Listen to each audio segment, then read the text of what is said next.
저는 20대 후반의 평범한 직장인이라고 합니다. 제게는 3년간 만난 남자친구가 있었습니다. 편의상 민수라고 부르겠습니다.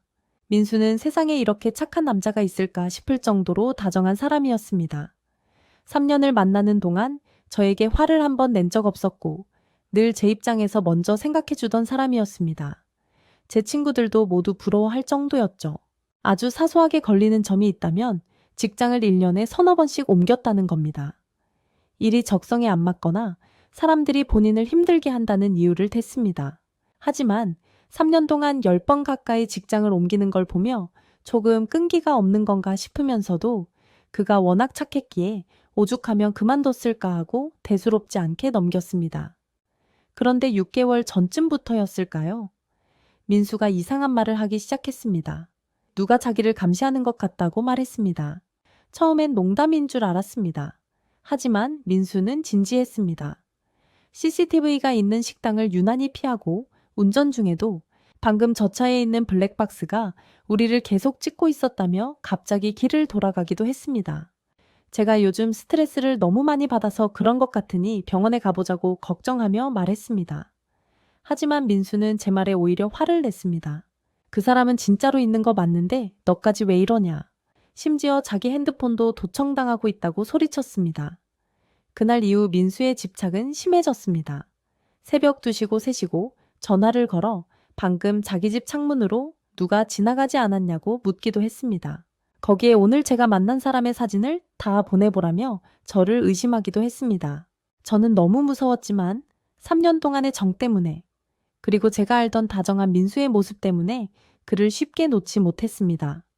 곧 괜찮아지겠지라고 믿고 싶었습니다. 그날이 오기 전까지는 말이죠. 그날은 주말 저녁이었습니다. 저를 자동차에 태워서 출발했습니다. 한참을 달려서 도착한 곳은 차도 사람도 거의 없는 한적한 저수지였습니다. 저는 그에게 여기 너무 무서운데 왜 이리로 왔냐고 물었습니다.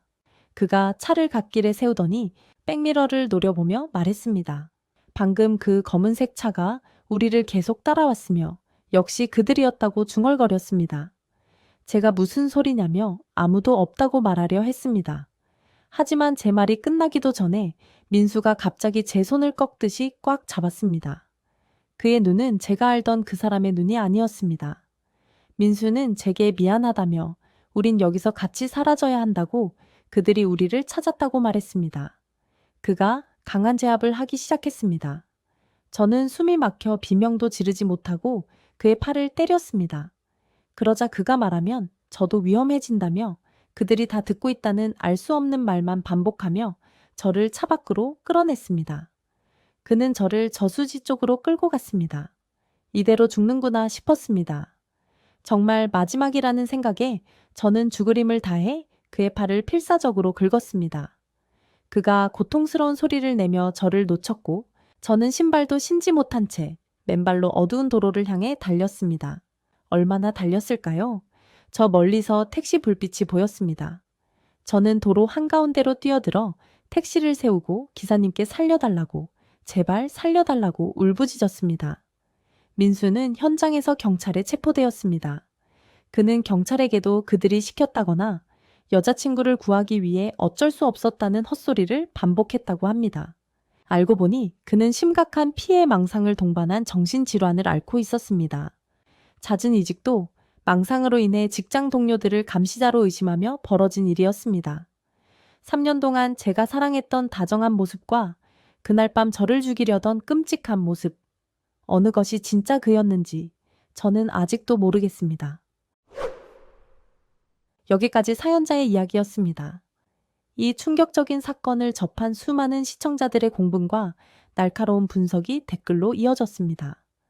오랜 연인 관계를 이용한 범죄의 잔혹성에 더해 시청자들은 이 사건을 관통하는 몇 가지 핵심적인 사회적 논점을 제시했습니다. 지금부터 시청자들이 분석한 댓글 내용을 종합적으로 정리해 드립니다. 첫째, 많은 시청자가 이 사건의 본질 이전에 이미 관계 초기에 드러났던 명백한 위험 신호를 간과했다는 점을 지적했습니다.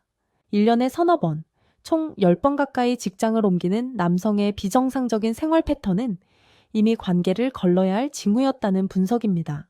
시청자들은 오랜 연애의 기간이 오히려 더 무섭다라고 반응하며 이상함을 감지했을 때 병원을 권유할 것이 아니라 즉시 관계를 차단했어야 한다는 현실적인 조언을 남겼습니다. 둘째, 이 범죄가 순간적인 감정 폭발로 인한 우발적인 행동이 아니라는 의견이 압도적이었습니다. 가해자는 일부러 인적이 드문 곳의 저수지를 범행 장소로 정하고 자동차에서 피해자를 강제로 끌어낸 행위 자체가 명백한 살해 의도와 계획성을 보여준다는 증거로 제시되었습니다. 더 나아가 일부 시청자들은 범행 전 보였던 이상 증세들이 체포 후에 심신미약을 주장하여 감형을 받기 위한 치밀한 사전 계획이었을 수 있다는 의혹을 강하게 제기했습니다. 셋째, 댓글 여론의 가장 뜨거운 논쟁은 정신질환을 핑계로 한 감형 가능성이었습니다. 시청자들은 조현병이나 분노조절 장애가 왜 유독 노인, 여성, 어린아이 등 무방비 상태의 약자에게만 발현되는지에 대해 강하게 의문을 표했습니다. 마동석이나 조폭처럼 힘이 강한 사람 앞에서는 증상이 나타나지 않는다는 점을 지적하며 이는 질병이 아니라 선택적 폭력 혹은 사기에 가깝다는 비판이 쏟아졌습니다. 약물 치료를 거부하고 범죄를 저지른 후 심신미약을 주장하는 행위 자체에 대한 깊은 불신이 공통적으로 감지되었습니다. 마지막으로 대다수 시청자들은 공공 안전을 위한 조치를 강력하게 요구했습니다. 가해자가 만일 가벼운 처벌을 받고 사회에 다시 나오게 될 경우 다른 여성들에게 추가적인 피해를 줄 수 있다는 우려 때문입니다. 따라서 재범을 막기 위해 가해자의 얼굴과 인상착의를 명확히 공개해야 한다는 주장이 댓글 여론을 주도했습니다. 여기까지 사건의 내용과 사람들의 반응에 대해 알아봤습니다. 긴 시간 동안 자신이 믿어온 사랑이 한순간에 공포로 변하는 충격적인 경험이었습니다.